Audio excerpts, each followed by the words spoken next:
Introduction. Mom, have you seen my needle? I dropped it right now and I don't seem to find it.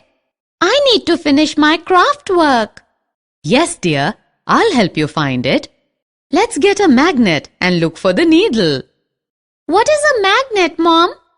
How will that help me find my needle? Children, in this lesson we will learn about magnets and their properties. History of magnets. There is a popular legend that leads us to the discovery of magnets, which involves an elderly Greek shepherd named Magnus.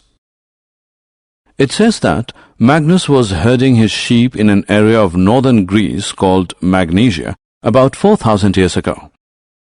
Suddenly, the metal tip of his stick became firmly stuck to a large black rock on which he was sitting. To find the source of attraction, he dug up the earth to find magnetite, a natural magnetic material. This type of rock was subsequently named magnetite, which was named after Magnus himself. Origin of magnets. Magnetite is a natural magnet and contains iron. In the later days, this was more widely known as a magnet. A magnet is a substance that has the power of attracting iron. Magnets can also be made artificially. However, the process of making artificial magnets is a recent discovery. Artificial magnets come in different shapes, for example, bar magnet, horseshoe magnet, etc. Types of materials. Now let us look at the types of materials. Materials that are attracted by magnets are called magnetic materials. For example, screws, nuts, bolts are magnetic materials. Materials that are not attracted by magnets are called non-magnetic materials. For example, wool, cloth, bricks are non-magnetic materials. Poles of a magnet. When you move a magnet over magnetic substances, you will see that these substances get attracted to particular parts of the magnet only. These are generally the two ends of the magnet. These ends are called poles of the magnet. Finding the right directions. Once you know about the poles of a magnet, you should also be able to mark the location of the poles. Let us now look at why poles are important to be marked in a magnet.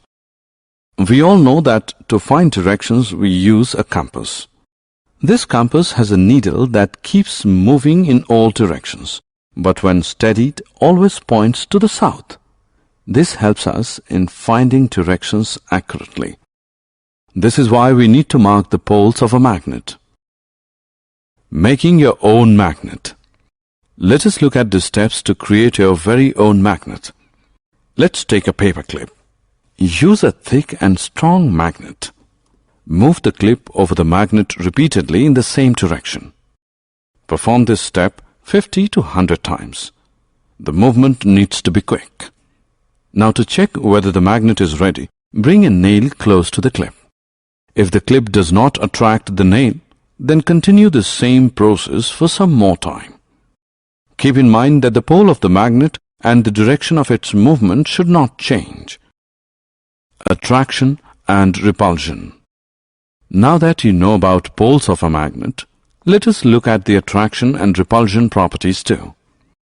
In the case of magnets, when the south pole comes in contact with the north pole, these get attracted to each other.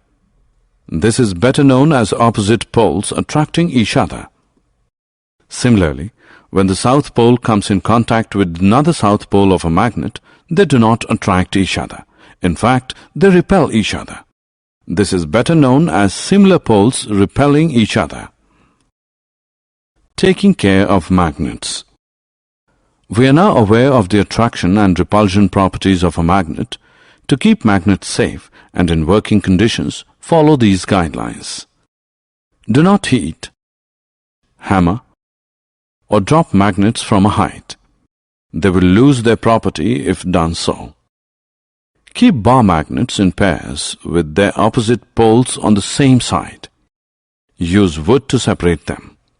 Keep a piece of iron across the poles of a horseshoe magnet. Magnets should be away from computers, mobiles, television sets, music systems, and compact discs. Summary. Let us summarize what we have learned. A magnet attracts magnetic materials. The ends of a magnet is known as poles of magnets. A free magnet always points in north-south direction. Similar poles of the magnet repel each other, while different poles of the magnet attract each other.